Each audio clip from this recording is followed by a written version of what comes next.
2 half hitches.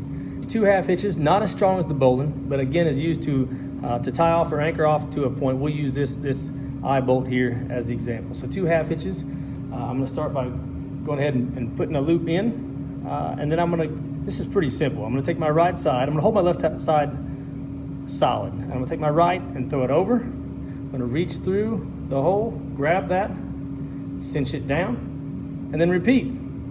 Over, reach through, cinch it down. That is my 2 half hitches.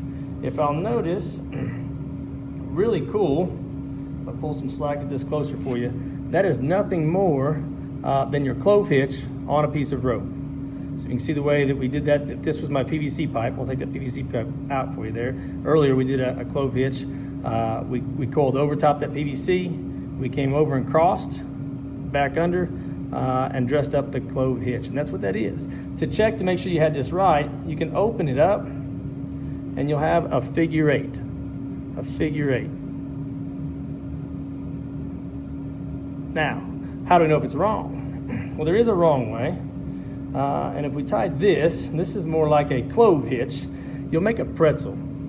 See that pretzel shape there? And essentially both tails are coming out the bottom on the same end. And that's how we know we got it wrong. It's an easy fix. Pull that tail out, throw it back over like we talked, reach through, cinch down. Now we've got back to, when we undo it, we've got that figure 8 pattern that we were looking for. That is your 2 half hitches.